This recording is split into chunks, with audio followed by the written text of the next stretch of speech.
Tala palava I le nei vaenga o telefou, mai le si ufonga o le lau mua. O lea ua whaalia manino e le pālemia ia Christopher Larkson, e le toe mana o mia se isi suenga e whaia, I le mata upu e a awhiai le li ina avea te rui nei ma komisina langolango o leo o Siobhan Max Keeming, lea ua whaamalo lo. Ta ua le pālemia, o le whaiai o se tofinga fau mo se ofisa siasi awao, po se Inspector General, o se whaai unga o pito ta ua lea ua whaia le malo, e tu sai o whautuanga mai le suenga alo ia le sa whaia, e tu sai o le nei mata upu I tonu o le ofisa o leo. O le porkalame o vesili matali le TV tasi le sana te nei, na whailo aie le ina ave mua mo komisina o leo o Andrew Costa, e whapea, sa ia whailo ina ia le mata upu sa haafi ai le leo si nia le nei o Max Keeming, I le minsta o leo sa iai mua o Chris Hipkins, a e whapea na I fo I ma le minsta o leo, lea o loo iai le teiminei o Mark Mitchell. Ta ua fo ia Costa, e tele atu mea e sila fia Hipkins, a e whapea ai ma Mitchell I le mata upu le nei, nai lo la manatu ia ua whaai lia whaalau I tele mai. Peita ai o loo te ena umai Chris Hipkins, whapea ia Mark Mitchell, ia tu langa. O loo manao, ia le patia Maori e whaia seisi suenga fau I le nei lau mata upu, ona e whapea e adiri mai, e iai nisi whaamtalanga whaato a adi mai nei, ina ua whalau I tele mai le lipoti a le IPCA po le Independent Police Conduct Authority. Peitai o le ua whaalia e le pālemia, e le mo'omia e le whaia o seisi suenga I le mata upu le nei le ofisa o leo. Ua whaalia e stasi na avea ma pālemia o se whainga malo o mawai a le Labour o Sir Geoffrey Palmer. Ua tele na ua le mautu la fono ua whaana nati o no pasia le pālemene o New Zealand. E au noa ma le sueina le lei o na awhianga. Ta ua e se Geoffrey I se talanoanga ma le porkalame o le iwa I le sefurulua, a le wales whaasa laua New Zealand I le asungo fua. Ua tele na ua le mautu la fono ua tu inatu e le whainga malo o lo tu nei le foe. E una ia ma pasia e le pālemene I tu langa whaana tinati, e au noa ma le whaatino ina o tu langa masani, I le whaalia le I aio manatu malangona o le mamaru lau tele o le tino o, ai whapea ai ma le whaia I aio suenga masani e komiti filifilia o le maota. Pei tai sa whaalia mai e le taitai o ngā ruenga le pālemene, le li minsta ia Chris Bishop, e na o le iwa lea whaia tu la fono ia ua uma o na pasia le pālemene I lalo tu langa whaana tinati, ma e iai mafuanga o ngaonga na mafuai o na whaia ia fuafuanga. Aina ta ua I Geoffrey Palmer. O le pasia tu la fono I tu langa whaana tinati, ua le mawhaiai o na whaatino tu langa masani o siaki ma paleni, e le tau o na ilo inai so o se tu la fono, a o le I pasia e le pālemene. E manatu se Geoffrey e pei ua whao ngā le whainga mā lo I tu langa whaana tinati, e pasi ai tu la fono whainga tā, ma ua le tausisi ai ma tu la fono tu maura maota, to e whao popo iai, ma I tu la fono ua whaapea o na wha umi. Nā tā ua whoi wha e se Geoffrey le tu la fono lea e whaingoina o le Fast Track Approvals Act, lua wha, ma ona teunga, lea o loo manino ai, e na o le minsta lava I sili atu lona I loa marona malamalama I ai, ma wha upu ina e se Geoffrey I le nei whainga, o se whainga pule tutu wha minsta. O le netu la fono na pasia e le pālemene I lalo tu langa whaana tinati le whaiunga le tausanga tanuai, ai o le fwoi o toi o mai I le maota o le pālemene, mo le fia whaia I ai o nisi teunga, ma le wha moe o le whainga malo, e le tau o na pasia a o le I uma le tausanga le nei luafe luas hulunga le lima. Ua whaamania mai e le ofisa o le pui ngā le malo New Zealand, e iai se waa o le wha New Zealand, sa muli ai ma fōlinga na waa e le lei e ni waa tau se fitu o le malo saina, a o iai le nei manua o New Zealand i o ngā Sami i Asia i sasae i le masina na te nei. O le manua o le nei i New Zealand le HMNZS Aotearoa sa awina atu i le talawhatai sasae o saina whapea ma le Sami sama po le Yellow Sea i a Novema mo le whaamamaluina o sa matapua malo au whatasi e whaasanga i le malo ko lea i mātu. Nā whisoswani i ngā luenga a le manua o le nei o New Zealand i se whaalele le fua whaalele o le tuainga o le P8A Poseidon i se vaenga o le Port Kalame sa whaingoina o le Operation Fio. Nā whaamoemoe tau fia mo pui ai le whaia leo ni whaatita inga o mea tau wha niukilia le maloko lea i mātu i lea vaenga o le Kelope. Ta ua se li poti le wale sfasa lau New Zealand o le taimi na ui ai le manua o le nei o New Zealand le vainu o le Taiwan Strait lea sa mai tau inai le iai o ni tau o le malo saina na muli ai e folinga lo la tau mata i tuina i ngai o inga a le va ale nei o New Zealand. Whaamau nia mai la le Defence Force o New Zealand e fitu manua o saina na awhiai lea ngai o inga peitai sa mamau e se lava mai le waa o New Zealand e le ai fo i se tulanga na lama tiai. E tu sa ma le wha se lau se fulu afe le a wha i o kilomita wha ta wha o le o ngā Sami na wha iai leo ngā nei e le manua o le a New Zealand le HMNZS Aotearoa. Ua molia leo se tau le luas furu tau sanga i le whaalawe lave na manua ai i se tangata i se whana i le pitonu o Papakura i le waweao le stona ina te nei. Whailo mai le Lisa Tini sini o le leo o Simon Taylor i le ofisa o le leo i Counties Manukau o le tangata na manua ai le whaalawe lave o loo i nei se tūlanga tinga haina i le whale mai te leo au ki lani. Nei e ta ua e te tonu le leo o le na manua ma le tau le lea ua mō lia nei e i loa e leisi i a le tasi. Sa whaanga e leo se tusi sai e sue nai se whale i Papakura ma mauai i a se whana lea ua talitonoina o le a upenga lea na whaanga i lea whaalawe lave. O lea songo fuana nafi na tūla i ai luma o le whaamsidonga whaaitu malo i Papakura le talavau lea ua mōli ai e leo ona o lea whaalawe lave. Na wala uina leo e viso swani i le auti nei mu i le mu o se whale i au kilani i le asonga fua nafi. E tele ni wala au sa maua e winga i leo mu e whapena afi ai se whale i le awala o le Kohe Street i le pitanu o New Lynn i le awa uli o le asonga fua. O le taawale tinei mu na mua i ai le whale velave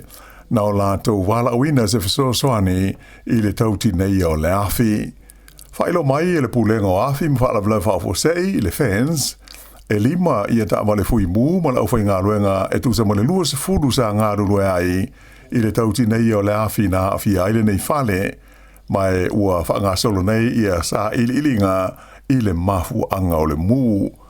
Ai sa whailo mai e leo na afia i latou ona o le langolangoina o le ngā luenga le au tinei mu peitai e le ita ua mai pe na mafu o i se haa.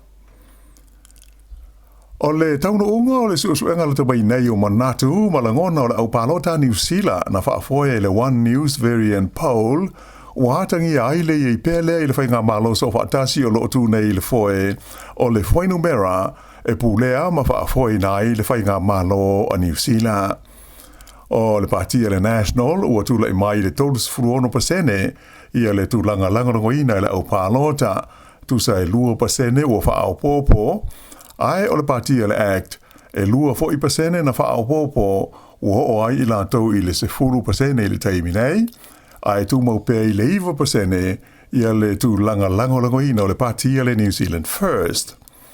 Ai i le tuangai e 3% na whaaopopo ai i a le tu langolangoina o le partia le Labour le ua o atu ai lātou i le 3.5% a o le Greens na pa u le 5% tu lai mai ai le 7% i le taimi nei, ma le te Party Māori le ua pa u i le tasi i le pasene. A whaaliu pasene nei ino fō le Parliamene, o lona winga e fast full whāno fō le National, ai o le Labour e wha se fulu mo le tolu no foa, o le Act e se fulu mo le lua, New Zealand First e se fulu tasi, Greens e iwa, ma le te Party Māori e ono la tau no foa, pe a whai la tau te toe maua uma no foa e ono o Māori i e olo o la tau umia. O lona winga la, o le whainga malo sa wha atasi e de tau na la tau maua le a whainga e ono se fulu fitu i ano foa o le Parlemene, whaatusa lea i le 5.8 no foa mō le tua ngai. 2.3% le a whai o tangata e langarangoina Christopher Luxon i le tofi Parlemia o le tunuu, ai o le taitai o le Labour ia Chris Hipkins e 2.8%. Wawasa mana ia Winston Peters e 1%, o David Seymour o le ACT, ma Chloe Swarbrick o le Greens e tutusa i le tai 5%, ma le liwhai pule o Chris Bishop i le 2% i le taimi nei. E lima isi tausanga ia o toi whaafau ma wha o popo ai le wha o ngā ina pēr o le whengainga e ngā rulue whelangalongo ma iai atu motu o le Pasifika i mata upu tau i whaatau inga. O le nei whengainga e ta ua i le ngana peretania o le Pacer Plus, mai o le whaiunga e toi whaafau mo le isi lima tausanga ua sa valia nei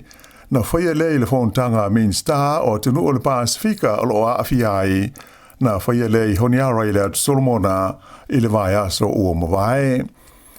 O le tausanga nei lea na atoa i ai le limo tausanga talua na alo ia lea whengainga wha ai tūlangi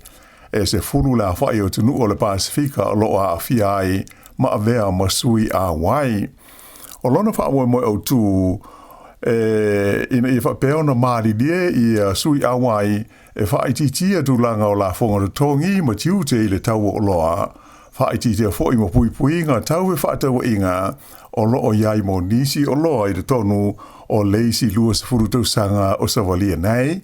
Mai o le amawai e atunu nei i a wheso slani e awalai ni a tinae e langolango ina malosi a Australia whapea ma New Zealand i le tonu o le Pasifika. Na whailoa i le whontanga i Solomona i le vai aso taluai le whaamatu ina mai a Australia whapea ma New Zealand o se whanga tupe whaopopo e 2 miliona tala e langolango ai a tina e o pisinisi ma longa hosi i le tonu o le Pasifika. Whaalia mai fo i ele Main Star o pisinisi e le malo New Zealand o Scott Simpson lea sa awai le whontanga le nei i Solomona.